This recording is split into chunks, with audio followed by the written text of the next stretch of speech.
Shri Venkateswara gold తాకట్టులో ఉన్న మీ బంగారాన్ని విడిపించి కొనబడును. ప్రొడక్షన్ సైడ్ మీకు అనుకూలంగా లేదు, అసలు ఎందుకు ఈ ప్రాజెక్ట్ నేను కమిట్ అయ్యాను అన్న ప్రాజెక్టు తెలుగు ఆర్ తమిళ్లో ఏ ప్రాజెక్టు అండి? అలాంటిది అంటే ఇప్పుడు ఏమవుతుందంటే సార్, ఇప్పుడు దీంట్లో కొందరు ఫస్ట్ చాలా బాగా పెద్ద ప్రాజెక్ట్ అండి, షూటింగ్ లొకేషన్స్ ఇక్కడ అండి అక్కడ అండి అని చెప్పేసి ఇంప్రెస్ చేశారు. ఎగ్జాక్ట్ అట్లా ఏ ప్రొడక్షన్ నాకు గుర్తులేదు కానీ అంటే తర్వాత ఏదో సమ్ కారణాల వల్ల లేదండి అక్కడ పర్మిషన్ లేదు లేకపోతే ఏదో చెప్పి మళ్ళీ కాంప్రమైజ్ చేశారు.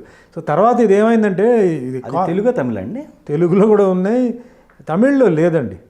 తమిళ్ వాళ్ళు అట్లా చేయలే, వాళ్ళు ఉన్నది చెప్పారు. వాళ్ళు ఎప్పుడు అలా రాంగ్ ఇంప్రెషన్ క్రియేట్ చేయడం అలాంటివి తెలుగులో 2-3 జరిగి, ఎస్పెషలీ సాంగ్స్ అండి. ఇప్పుడు కథ మనకి అంటే స్క్రిప్ట్లో కాశ్మీర్ వెళ్ళాలి లేకపోతే అట్లా వెళ్ళాలంటే అది వేరే విషయం. సాంగ్స్ ఎప్పుడు బయటికి వెళ్ళి రిలీఫ్. ఎందుకంటే తెలుగు సినిమాలు అప్పుడు చేసేటప్పుడు ఏవిఎం స్టూడియో, వాహిని స్టూడియో అట్లా చెన్నైలో 6-7 సినిమాలు స్టూడియోస్ ఉండేది. సో అక్కడే అన్ని సెట్ మార్చి అక్కడే సాంగ్స్కి అప్పట్లో 6-7 సాంగ్ ఉండేది కంపల్సరీ. ఆ 6-7 సాంగ్ కంపల్సరీ బయటికి ఎక్కడో వెళ్ళి చేసేవారు, 2-3 సాంగ్ సెట్లు చేసేవారు అనమాట. సో అలాంటి వాటిలో కాంప్రమైజ్ చేసేవారు. ఆ కాంప్రమైజ్ చేయడం వల్ల ఏమైందంటే కాంపిటీషన్ రిలీజ్ రోజుకి 2-3 సినిమాలు వరుసగా కాంపిటీషన్ ఉన్నప్పుడు సాంగ్ ఎక్కడ బాగుందో దానికి ఆడియన్స్ సెపరేట్గా వెళ్ళేవారు. లొకేషన్ చూడడానికి వాటికి దీనికి మైనస్ అయ్యేది. అప్పుడు బాధపడేవారు, అయ్యో మన సాంగ్స్ అక్కడ వెళ్ళి ఉండాలి, సాంగ్స్ ఇలా వెళ్ళి ఉండాలి, తొందరపడి చేసామని చెప్పి చేసేవారు. బట్ ఇంకా అది చాలా మందిలో అది కామన్ అయిపోయింది. మరి మీరు మధ్యలో ఆ ప్రొడక్షన్ ఆపుదామని అనిపించలేదా? నేను చేయనండి కమిట్మెంట్, మీరు చెప్పింది ఏంది ఫస్ట్ ఇప్పుడు ఇలా చేస్తున్నారా? లేదు, నాది ఒకటే పాలసీ అండి. నేను నా ఒక ఫీలింగ్ నేను ఓపెన్గా చెప్తానండి, అది రైట్ అవ్వచ్చు రాంగ్ అవ్వచ్చు. ఆర్టిస్టులు ఎస్పెషల్లీ మేము హీరోస్ అందరూ వీఆర్ ఆల్ ఆర్డినరీ పీపుల్ అండి. We are not super gods or something అండి. మమ్మల్ని ఒక ప్రొడ్యూసరు డబ్బు ఎక్కడి నుంచో తీసుకొచ్చి, అంటే ఇల్లు తాకట్టు పెట్టి లేకపోతే పొలం అమ్మేసి లేదా భార్య నగలు తాకట్టు పెట్టి మాకు సినిమా తీయడం కాదు, మాకు డబ్బులు ఇస్తున్నారు, మాకు ఫుడ్ పెడుతున్నారు, మాకు ఒక ఇమేజ్ క్రియేట్ చేస్తున్నారండి. సో ఇది చాలా పెద్ద ఒక అదృష్టం అండి. సినిమా హిట్ ఆ ఫ్లాప్ అనేది ఆయనకి తెలియదండి. సినిమా ఫ్లాప్ అయితే ఆయన రోడ్డు మీద వస్తాడు, మేము రోడ్డు మీద రాము, మేము ఎలాగుంటాం అలాగే ఉంటాం. సో అంత రిస్క్ తీసుకుంటున్న ఒక ప్రొడ్యూసర్ని నేను ఫ్రమ్ ద బిగినింగ్, ఇది నా first producer and director TR Ramanna Tamil అండి. ఆయన నాకు కొన్ని సలహాలు చెప్పారు, కొన్ని అడ్వైస్ ఇచ్చారు. ఎంజిఆర్ గారు, నేను ఆయనకి చాలా పెద్ద నేను ఫ్యాన్ అండి. ఎంజిఆర్ గారు అంటే నాకు చాలా ఇష్టం. Is the encyclopedia of entire south Indian industry అండి.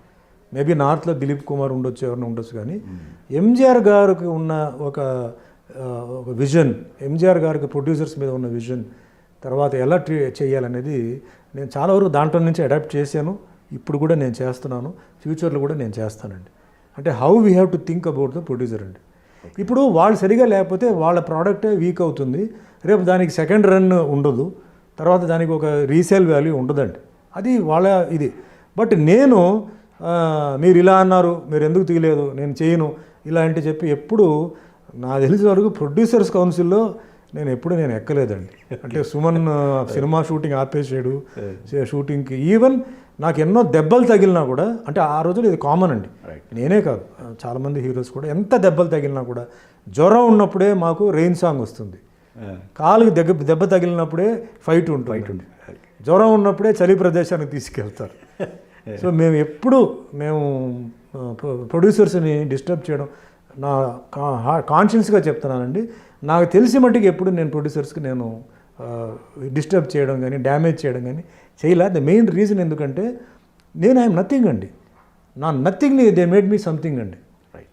ఐఎమ్ నాట్, నాకు ఫిలిం బ్యాక్గ్రౌండ్ అంటే మా ఫాదరో మదరో అంకులో ఆంటీయో బ్రదరో సిస్టరో సినిమా కనెక్షన్ లేదు. అలాంటి వాడిని నాకు ఒక లైఫ్ ఇచ్చారు, నా మీద ఖర్చు పెట్టారు, నాకు హిట్స్ వచ్చినప్పుడు ఇంకా దాని మీద ఖర్చు పెట్టారు. వాటిల్లో ఫ్లాప్ అవ్వలేదు కానీ కొన్ని యావరేజ్ అయింది. అది వేరియస్ రీజన్స్ ఉన్నాయి. రాంగ్ రిలీజ్, నేను చెప్పాను చూసారా, సాంగ్స్లో కాంప్రమైజ్ చేయడం, కొన్ని ఆర్టిస్టులో కాంప్రమైజ్ చేయడం, కథలో కొంచెం కాంప్రమైజ్ చేయడం, ఏదో తీసేయండి టైం అయిపోతుంది మీరు రిలీజ్ చేయాలి కదా డేట్ ఇచ్చేసాం, ఇట్లా చేశారు. కానీ వేరే విషయంలో వాళ్ళు ఏం చేయలే. సో నేను చేయలే అది. I did not disturb. వాళ్ళు ఏమో వాళ్ళ కష్టాలు ఏమో, ఎన్ని కష్టాలు వాళ్ళకు ఉన్నాయండి. 99% ప్రొడ్యూసర్స్ అందరూ నాకు పేమెంట్ ఇచ్చేసారండి. అంటే అప్పుడు పేమెంట్, ఇప్పుడు పేమెంట్ కంపేర్ చేస్తే వేరే, కానీ అప్పట్లో ఆ పేమెంట్ వాల్యూ చాలా ఇదండి, చాలా హై. ఓకే అప్పట్లో 10 lakhs అంటే ఇప్పట్లో 10 crores, okay okay or even more than that. Right so నాకు ఐ డిడ్ హ్యావ్ ఎక్స్పెక్టేషన్స్ అండి. రైట్ నేను అలా అవుతాను, నంబర్ 1 అవుతాను. చాలామంది నన్ను ఏమంటారు, సార్ మీరు నంబర్ 1 స్థాయిలో ఉండాల్సిన మనిషి సార్ అన్నారు. నేను సినిమా ఫీల్డ్కే నేను వస్తానని చెప్పి నాకు గ్యారంటీ లేదు, నాకు ఏమీ తెలియదు. నాకు అలా తీసుకొచ్చి పెట్టిన మనిషికి ఐ నెవర్ ఎక్స్పెక్టెడ్ ఆ జర్నీ, ఆ లెవెల్, ఆ హైట్స్కి వెళ్తానని చెప్పి నేను ఎక్స్పెక్ట్ చేయలే. సో నేను ఎప్పుడూ ఆ ప్రొడ్యూసర్ని ఆ విధంగా ఇబ్బంది పెట్టలా. కొంచెం బాధపడి నేను బాధలు కొంచెం ఎక్స్ప్రెస్ చేశాను. వాళ్ళు దానికి ఏదో చెప్పేవారు, లేదు సార్ టైం లేదు సార్, ఏదో పర్మిషన్ లేదు, లేకపోతే ఏదో చెప్పారు. సరే ఇంకా మీ ఇష్టం, టైం బాగుందంటే సినిమా ఆడతాయి, లేకపోతే మనం ఏం చేయాలి అంటే. అప్పుడు మేము ఏం చేసామండి, సాంగ్స్లో డాన్స్ స్టెప్స్ మీద అంటే వాటి మీద బాగా డాన్స్ మాస్టర్కి చెప్పి బాగా స్టెప్స్, సాంగ్స్ బాగా కంపోజ్ చేయండి మాస్టర్ చెప్పి రిహర్సల్స్ తీసుకొని. ఎందుకంటే అక్కడ ఏమవుతుందంటే ఎక్కడ తీసారని కాదండి, ఏమి డ్యాన్స్ చేస్తున్నాం అనేది ఆడియన్స్ మనం అట్రాక్ట్ చేయాలి. రైట్ మంచి లొకేషన్కి వెళ్తే ఆడియన్స్ లొకేషన్ మీద కళ్ళు పోతాయి, రైట్ డ్యాన్స్ మీద ఉండదు. ఎప్పుడైతే అది బ్యాక్గ్రౌండ్ మైనస్ అవుతుందో మనం దీన్ని హైలైట్ చేయాలని చెప్పి ఆ డాన్స్ని బాగా, అంటే అప్పట్లో మాకు ఎక్కువ తెలుగులో Tara master, Sivasubrahmanyam master, Sivashankar master, ఇట్లా బ్యాచ్ ఉండేవాళ్ళు. వాళ్ళతో అంటే ఎంత కష్టమైనా సరే మేము రిహర్సల్స్ చేసుకొని మాకు ఒక కాన్ఫిడెన్స్ లెవెల్ వచ్చిన తర్వాత, వాళ్ళకి ఒక ఇది వచ్చిన తర్వాత అప్పుడు సాంగ్స్కి మేము వెళ్ళి అట్లా అట్లా బ్యాలెన్స్ చేసేవాళ్ళం అనమాట. I never did I disturb or damage a producer or director. అందుకే ఐ వాజ్ రిపీటెడ్ అండి. ప్రతి ప్రొడ్యూసర్ నాతో పాటు 3-4 సినిమాలు చేశారు. రైట్ నేను ఇబ్బంది పెట్టేవాడిని అయితే నాతో రారు కదా, చాలామంది ఉన్నారు మార్కెట్లో. అండ్ ఇంకోటి సార్, అప్పుడు కుముదం మ్యాగజైన్లో ఎవరైతే ఇప్పుడు ముగ్గురు హీరోయిన్లు స్టేట్మెంట్ ఇచ్చారో వాళ్ళు మిమ్మల్ని ఇష్టపడే బట్టి మీకు ఆ పాజిటివ్గా స్టేట్మెంట్ ఇచ్చారనుకోవచ్చా, లేకపోతే మీ మీద ఉన్న గౌరవంతో ఇచ్చారనుకోవచ్చు? దే లవ్ మీ అండి. ఎందుకంటే okay they like me so much, my behaviour, the way నేను ఎలా మాట్లాడాను, ది వే నేను ఎలా ట్రీట్ చేశాను వాళ్ళని. Okay okay I never treated them badly అండి. I never took advantage of them. I treated them so. అందుకే వాళ్ళకి తెలుసు. ఇప్పుడు వాళ్ళు గన్ పాయింట్లు పెట్టి వాళ్ళు ఏం చెప్పలా. రైట్ అవునా? ఆ టైంలో చెప్పడం అంటే అది చాలా పెద్ద రిస్క్. Correct correct correct. అంత బోల్డ్గా వాళ్ళు చెప్పారు. అవతల సైడ్ చాలా డేంజరస్ పార్టీ. అవును. అయినా వాళ్ళు ఏంటంటే వాళ్ళు కుముదంలో ఆ మ్యాగజైన్ చెప్పడంతో అది నాకు చాలా హెల్ప్ అయింది.